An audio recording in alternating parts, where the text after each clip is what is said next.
peserta yang diperoleh oleh peserta melalui aplikasi pendataan. Oke, baik. Setelah berhasil login, tampilannya akan seperti ini. Nanti dia akan ada kata-kata selamat datang dan juga beberapa hal yang perlu diperhatikan. Kemudian ada konfirmasi data di bagian kanannya. Nanti bagi para peserta, bagian ini memang harus diperhatikan. Dipastikan juga bahwa username, nama, serta nanti di sini akan ada bidang studinya gitu. Apakah bidang studinya sudah benar atau belum gitu. Itu jika misalkan memang belum sesuai, bisa tolong dilaporkan. Kemudian jika sudah benar, bisa langsung diklik lanjutkan, muncul pop-up, diklik lanjutkan lagi ya. Nah, setelah berhasil mengkonfirmasi bahwa data pesertanya sudah betul, ketika dilanjutkan, maka dia akan muncul tampilan seperti ini. Di tampilan pertama, dia adalah daftar subtes yang akan dikerjakan oleh peserta. Nah, kalau dalam kasus ini, dia akan ada dua subtes. Pertama itu adalah yang pilihan ganda, yang durasi 2 jam dengan soal 65 soal. Kemudian yang keduanya itu dia adalah studi kasus dengan waktu 30 menit dengan jumlah satu soal. Begitu. Nah, di bagian nomor 2 ini dia ada petunjuk pengerjaan subtes gitu ya. Nanti peserta diharapkan untuk membaca terlebih dahulu, dibaca dan dipahami, kemudian baru mengisikan token. Nah, token di sini tuh dia ada langsung ada di tampilan peserta. Jadi misalkan dalam gambar ini kan ada token 57367. Itu peserta silahkan mengetikkan kembali di bagian bawahnya, kemudian diklik mulai tes. Nah, ketika dia mulai tes, dia akan langsung masuk ke halaman soal, gitu ya. Ketika mulai tes, sebenarnya dia akan ada pop-up dulu untuk konfirmasi. Setelah konfirmasi, dia baru masuk ke halaman ini, gitu. Sini ada beberapa hal yang perlu diperhatikan. Jadi untuk nomor satu itu dia adalah kamera depan. Kemudian dia nomor dua dia adalah untuk perbesar yang perkecil font size dari soalnya. Nah, yang ketiga ini adalah durasi pengerjaan. Mohon maaf, itu adalah sisa waktu pengerjaan. Jadi nanti ketika peserta mengerjakan ini akan terus berkurang. 1 detik dia akan berkurang 1 detik dan seterusnya.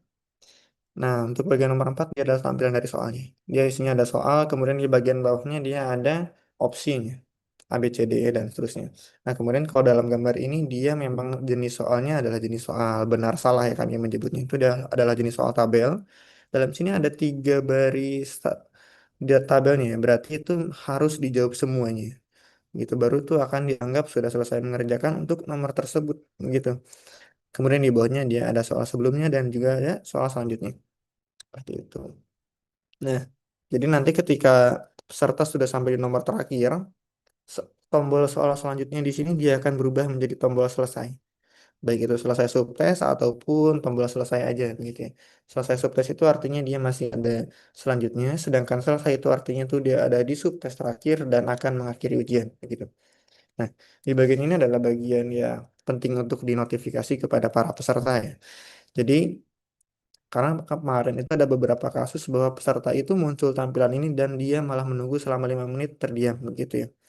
Jadi ini adalah semacam rule bahwa peserta minimal harus mengerjakan selama 5 menit gitu. Ini mohon maaf ini ada typo selama 15 menit, tapi nanti ketika pelaksanaan itu adalah 5 menit begitu ya. Jadi kalau misalkan peserta tiba-tiba loncat ke soal terakhir, kemudian dia submit, itu dia akan terhalang di bagian sini. Ini tujuannya adalah untuk menghindari peserta yang tidak sengaja mengklik tombol submit atau menyelesaikan subtes tersebut begitu ya. Nah nanti tapi ketika dia sudah lebih dari 5 menit, dia pop up-nya dia akan berubah. Pop up-nya berubah kan yang ada di sebelah kanan. Nanti dia ada konfirmasi selesai subtes, di sini nanti juga terlampir ada beberapa soal yang peserta itu belum jawab. Dalam kasus ini dia terdapat 48 soal yang masih belum terjawab begitu ya. Ketika dia klik yang lanjutkan, maka dia akan maju ke subtes berikutnya seperti itu. Nah, cuman untuk menghalangi juga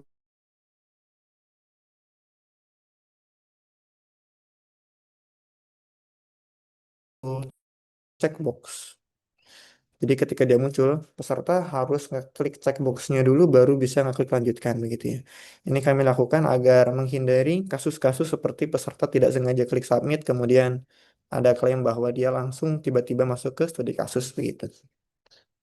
Baik lanjut, ini ada legendanya. Notifikasinya dia selesai subtes, artinya dia baru menyelesaikan satu subtes, kemudian di depannya akan ada subtes selanjutnya, sedangkan selesai, dia akan selesai ujian. Kemudian dia akan masuk ke halaman terima kasih dan kemudian kembali ke halaman login pertama. Kemudian di sini ada yang ketiga. Ini terjadi ketika waktu pengerjaan dari peserta habis. Jadi kalau misalkan waktu pengerjaannya habis, peserta akan dipaksa untuk submit dan juga next ke surprise berikutnya ataupun menyelesaikan ujiannya secara langsung begitu. Ini adalah halaman terima kasihnya. Ini ntar selama 10 detik dia akan otomatis pindah ke halaman login begitu. Dan di sini ada fitur-fitur XAMPP PPP. Di sini ada beberapa hal yang bisa diperhatikan. Ada persentase baterai. Nanti peserta diharapkan pastikan memiliki baterai yang cukup ataupun memiliki charger yang sudah standby begitu. Nah, kemudian di sebelahnya di sini ada jaringan. Ini ada tiga jenis icon, ada hijau, kuning, dan juga merah.